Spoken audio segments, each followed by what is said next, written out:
It was Christmas Eve, and the living room in my mom's old house in Ohio was packed with family. My sister Sarah, her husband Mike, their 2 kids, my stepbrother Derek, and his girlfriend Tara were all there, sprawled out on couches and folding chairs.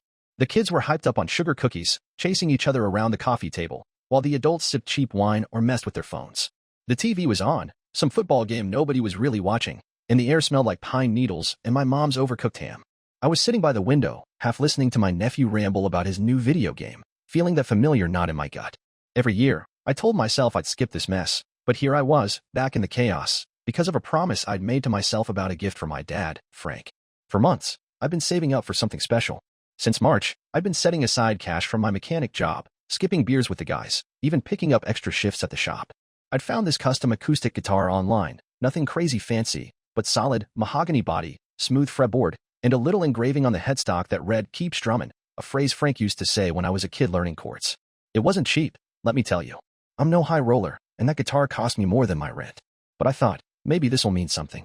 Maybe this'll be the year we actually connect, you know? That dumb hope you can't shake, no matter how many times you get burned. Frank was in his usual spot, this big recliner he treated like a throne, holding court like he was the king of Christmas.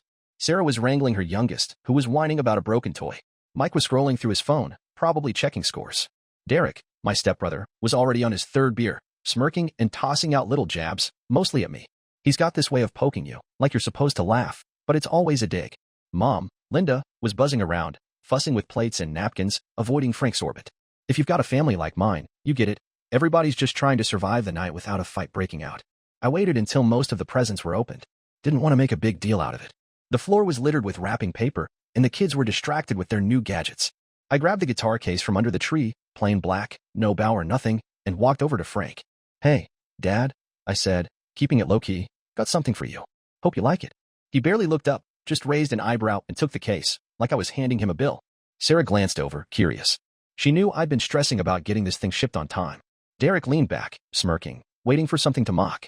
Frank popped the latches, lifted the lid, and for a split second, I swear I saw his eyes soften, like he was actually impressed. The guitar gleamed under the Christmas lights, and I thought, maybe this is it. Then he picked it up, turned it over, and his face changed. He let out this harsh laugh, not a real one, just a mean bark. "What's this supposed to be?" he said, loud enough for the whole room to hear. "Some junk guitar to show off? You think this makes you a big shot, Tommy? Still a disappointment, huh?" The words hit like a punch. The kids froze. Sarah looked down at her hands. Derek snorted, like it was the funniest thing ever. Mom grabbed a stack of plates and bolted for the kitchen. I felt my throat tighten, my face getting hot. I didn't want to give him the satisfaction of seeing me crack. "Merry Christmas, Dad," I muttered, barely audible, and turned to leave. Derek called after me.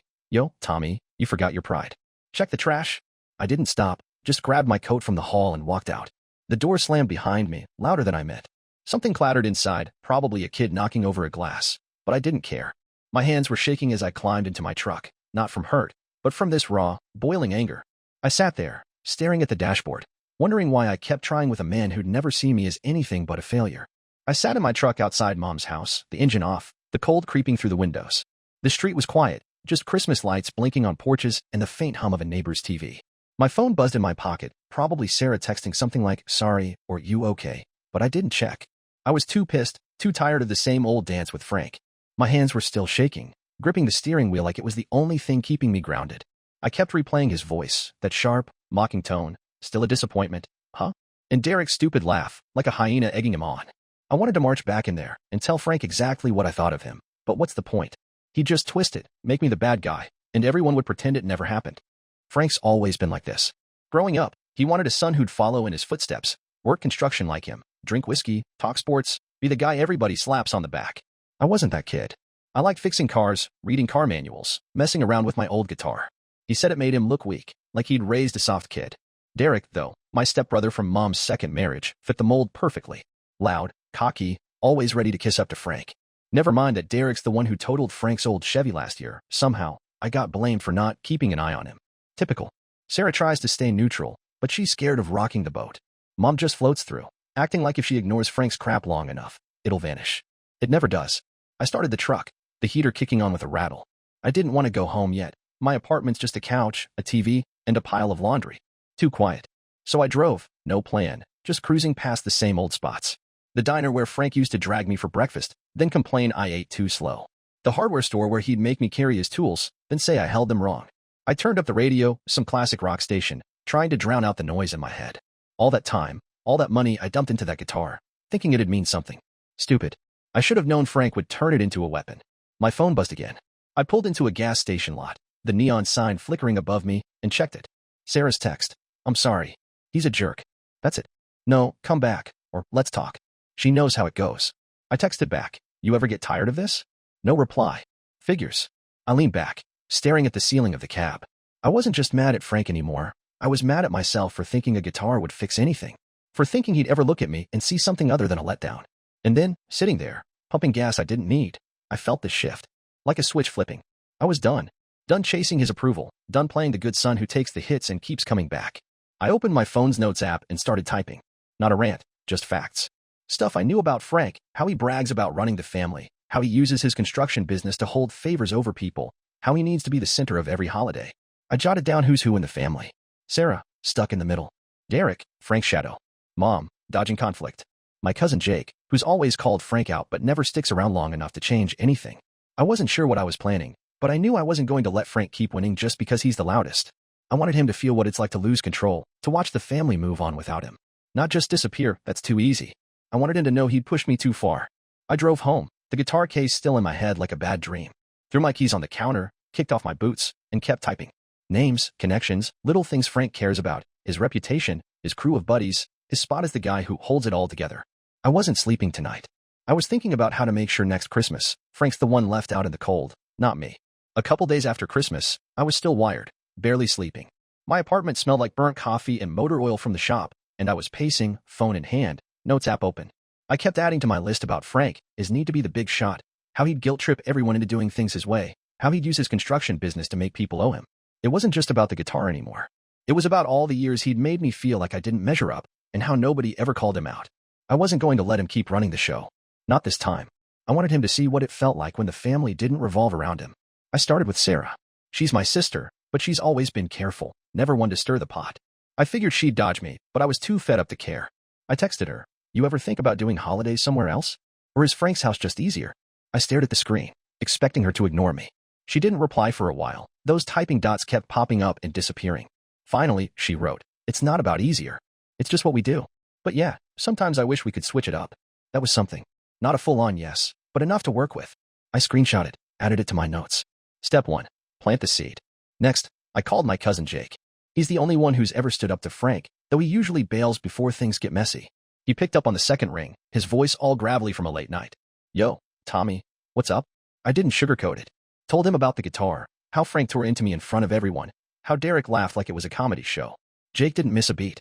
Man, that's Frank. Always gotta be the toughest guy in the room. Why do we keep letting him call the shots? That got my wheels turning. I asked, what if we didn't? What if we did New Year's at my place instead? Jake laughed, not mocking, just surprised. You serious? I'm in. Let's do it. I looped Sarah into a group chat with Jake, keeping it casual. Thinking about New Year's at my apartment. Potluck, nothing fancy. You guys down? Sarah hesitated, texting back. I don't want to upset Mom or anything. Jake jumped in. It's not about drama. Just a chill night. Kids'll have fun. Sarah didn't commit right away, but she didn't say no either. I texted Mom separately. Hey, I can host New Year's if you want a break from cooking. She just replied with a heart emoji, classic Linda, never picking a side. I wasn't sure she'd show, but I was betting she'd at least consider it. New Year's rolled around, and my place was packed. Sarah and Mike showed up with their kids, who immediately claimed my couch for a video game marathon. Jake brought a case of beer and some chips. A couple other cousins, Lisa and Nate, came too, saying they'd heard it was a low-key thing. Mom showed up late with a tray of her famous meatballs, looking nervous but not saying much. No Frank. No Derek.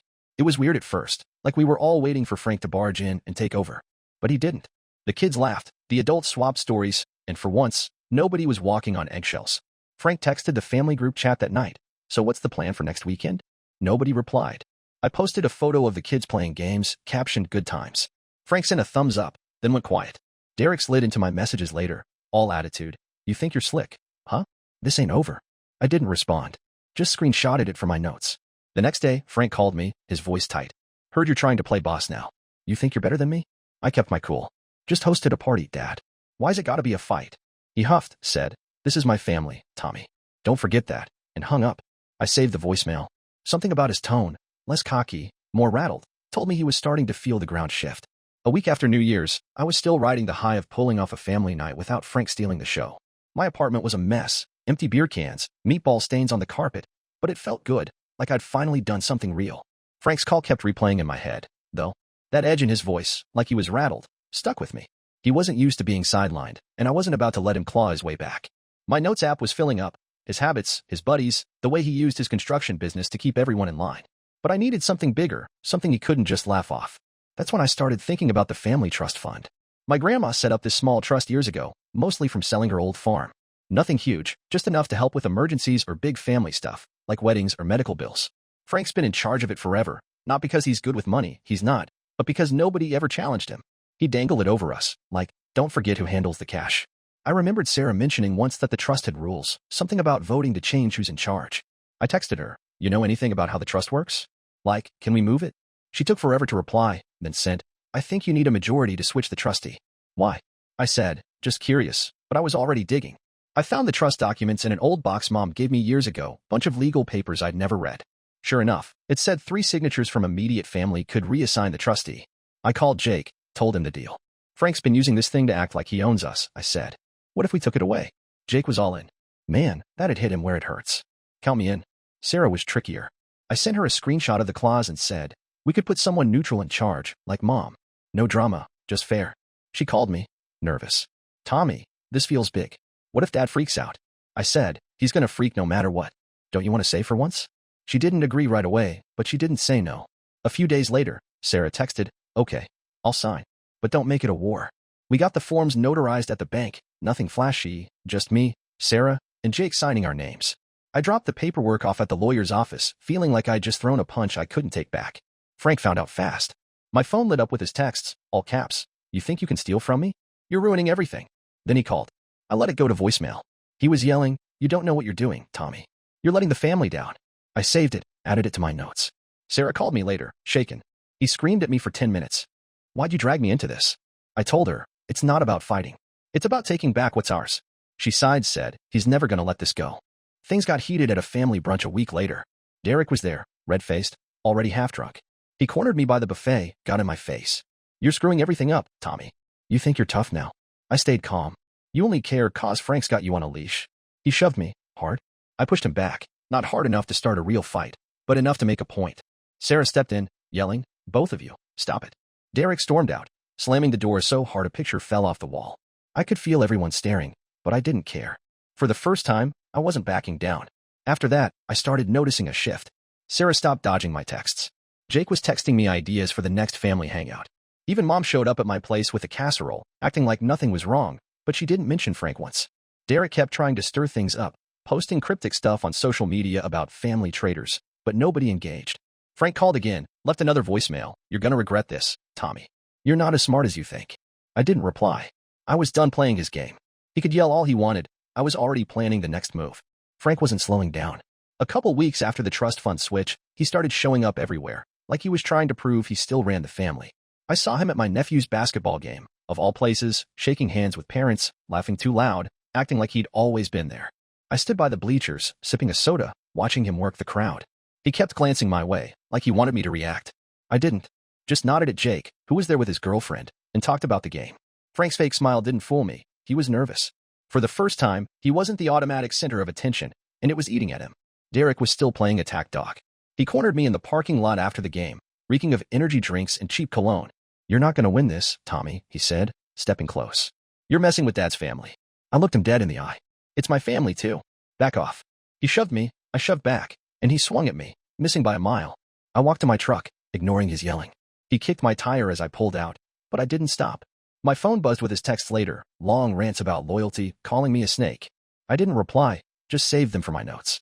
Frank started flooding the family group chat with plans, dinners, barbecues, even a fishing trip nobody asked for.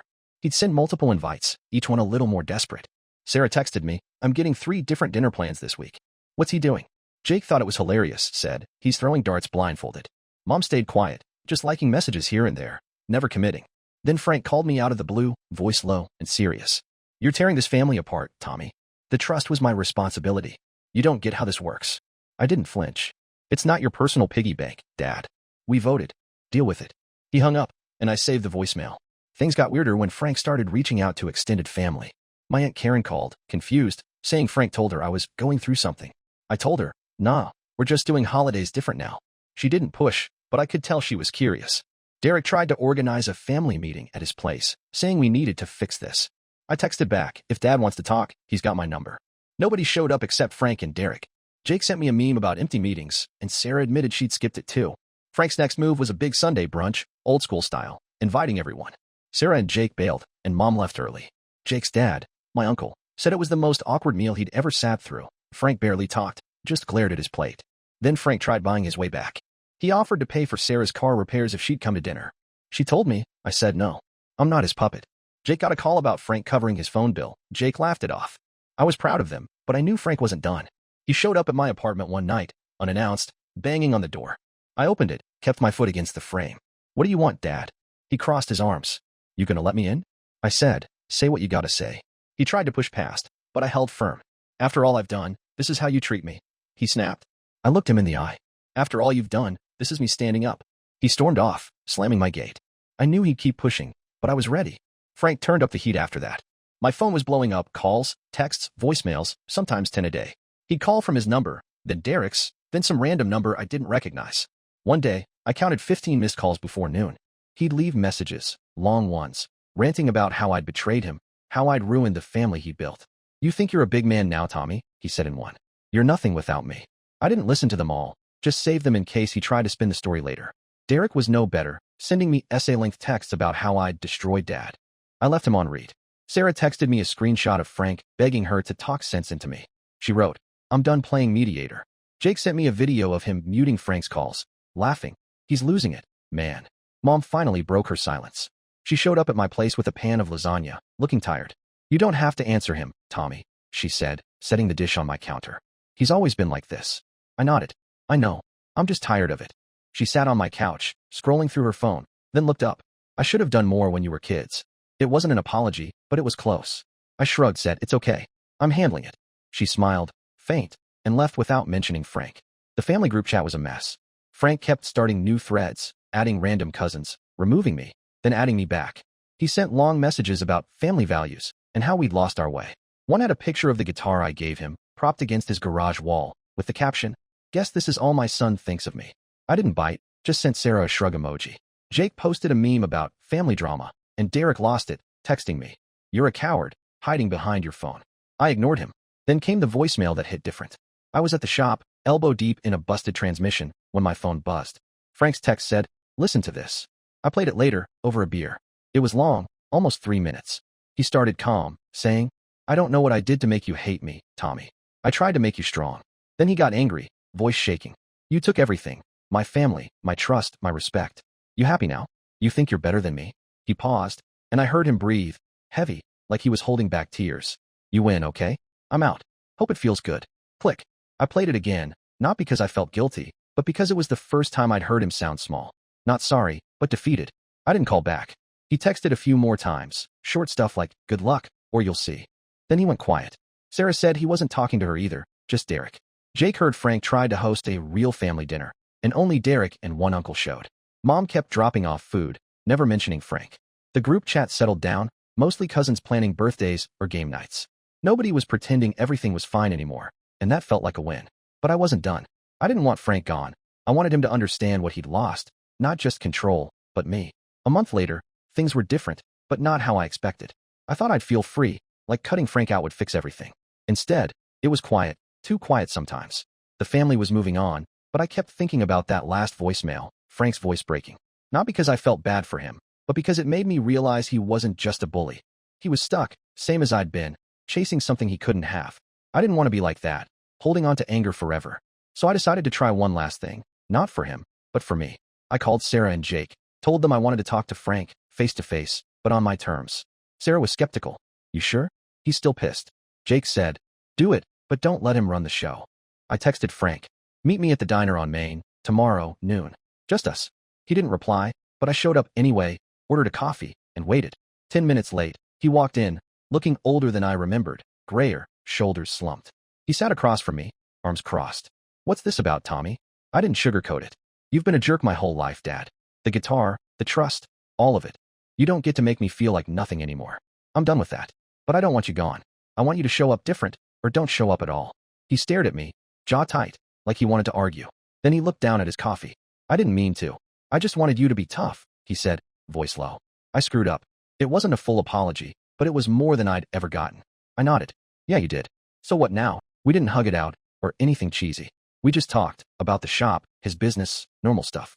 He admitted the trust thing stung, said he felt like he'd lost his place. I told him, you don't need to control everything to have a place. He didn't agree, but he listened.